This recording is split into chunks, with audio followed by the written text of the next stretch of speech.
వందే మాత్రం. నేను మీ journalist Navata. Welcome to our voice. సిగ్గు లేదా? డైరెక్ట్ అడుగుతున్నా. ఏదైనా పండగ వచ్చింది అంటే కుటుంబంతో కలిసి చేసుకొని ఆ పండగ ఆధ్యాత్మికతను పంచుకొని సరదాగా కాలక్షేపానికి ఒక సినిమాకి వెళ్ళాం, లేదా ఆధ్యాత్మికత కోసం ఒక గుడికి వెళ్ళాం, లేదా కాలనీలో అందరినీ ఏకం చేయడం కోసం ఒక హరికథ పెట్టాం, లేకపోతే ఏదైనా భగవన్ నామస్మరణకు సంబంధించి కీర్తనలు పెట్టినామంటే ఓకే. రికార్డింగ్ డ్యాన్స్లు ఏందిరా? అన్నం తింటారా? గడ్డి తింటారా? మనుషులేనా మీరు? అసలు మీరు ఏం చేద్దాం అనుకుంటారు? మీరు హిందూ ధర్మాన్ని ఉద్ధరించకున్నా పర్లేదు, నాశనం చేయకండి, పరువు తీయకండి. మీలాంటి వాళ్ళ వల్లే ఈరోజు సనాతన హైందవ ధర్మాన్ని కించపరిచే నీచులు ఎక్కువైపోతారు. కారణం మీరే. ఫస్ట్ ఈ ధర్మాన్ని రక్షించాల్సింది మీలాంటి నీచుల నుంచే.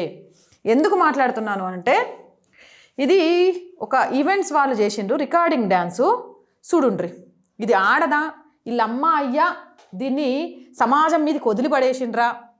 సిగ్గు శరం లేకుండా చేస్తున్న పనేంది? మగటిపల్లి సంక్రాంతి సంబరాలట.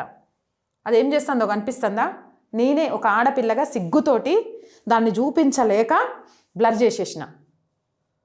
అమ్మాయ్య చూస్తారన్న ఇంగిత జ్ఞానం ఉందా? లేకపోతే అమ్మాయ్య మిమ్మల్ని కానీ నడి రోడ్డు మీద వదిలేసిండ్రా? లేకపోతే ఇక నువ్వేడైనా తెగించి తెగలాగా తిరుగు బిడ్డ అని వదిలేసిండ్రా? అసలు కొంచెమైనా ఇజ్జత్ అనిపిస్తలే? ఆ పెట్టినోడెవడో ఆడికి ఇజ్జత్ లేదా? నీ పెళ్ళాంతో చేపిస్తావా? అట్లా నీ కూతురుతో చేపిస్తావా? అసలు పండగ వేళ సంక్రాంతి సంబరాల్లో రికార్డింగ్ డ్యాన్స్లు ఏంది? ఎన్నిసార్లు చెప్పినా బుద్ధి రాదా మీకు? ఇంకో వీడియో చూపిస్తా, ఇంకా దారుణం అది. పసిపిల్లలు రాళ్ళు, వాళ్ళతో ఎలాంటి డ్యాన్స్ లేపిస్తుండ్రు, ఎలాంటి చోట చేర్చిండ్రు? మనుషుల రాక్షసులా మీరు? సమాజంలో మీలాంటి దౌర్భాగ్యులు ఎందుకు పుట్టినరు? ముఖ్యంగా హైందవ ధర్మంలో ఎందుకు పుట్టినరు? ఎంత చెప్పినా మీరు మారరా? మీలో మార్పు రాదా? అరే డిసెంబర్ 31 వచ్చిందంటే బార్లలో పబ్బులలో ఉండేది మొత్తం మనమే. సిగ్గు లేదు, శరం లేదు మనకి. అది మన పండగే కాకపోయినా. వినాయక చవితి ఊరేగింపులు ఉత్సవాలు వద్దురా అంటే మీరు చేసే పనులేంది? సంక్రాంతి అంటే రికార్డింగ్ డ్యాన్స్లట. ఎంత నీచంగా దిగజారుతాండ్రు. మీ వల్ల సమాజానికి ఏంది మేలు? మీ వల్ల హైందవ ధర్మానికి ఏంది? ఆడోళ్ళను పైనుంచి కింది దాకా మొత్తం గప్పేస్తారు, ఆడవాళ్ళకు స్వేచ్ఛ లేకుండా చేస్తారు అని మాట్లాడుతాండ్రు. మరి మీరు ఇచ్చేది ఏంది ఆడదానికి? గౌరవం. అది అసలు ఆడదేనా? ఆడదేనా? ఆడదైతే అట్లాంటి పనులు చేయదు. ఎంత నీచంగా సమాజం తయారవుతుంది.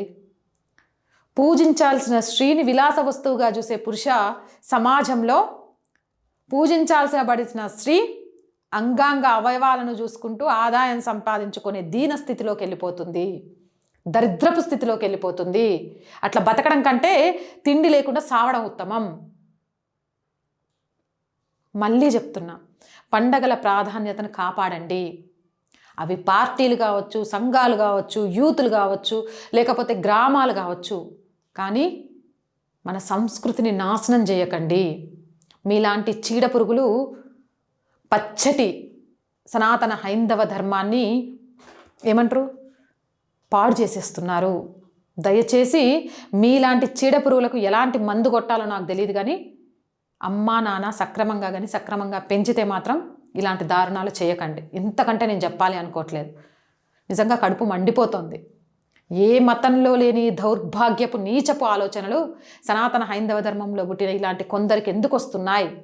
ఇలాంటి కొందరి వల్ల ఈరోజు సనాతన హైందవ ధర్మం మొత్తం కూడా హేళనగా అవుతున్నా కూడా ఈ మూర్ఖుల కళ్ళు ఎందుకు తెరుచుకోవట్లేదు అని. నేను చెప్పింది కరెక్టా కాదా? మీ అభిప్రాయం ఏంటి? కామెంట్ సెక్షన్లో పెట్టండి. అండ్ వీడియో చూస్తున్న ప్రతి ఒక్కరికి చెప్తున్నానండి, ఆర్ వాయిస్ పొలిటికల్ రెండు మన ఛానల్సేనండి. So please subscribe our channels. Content బాగుంది అనిపిస్తే లైక్ చేయండి, షేర్ చేయండి.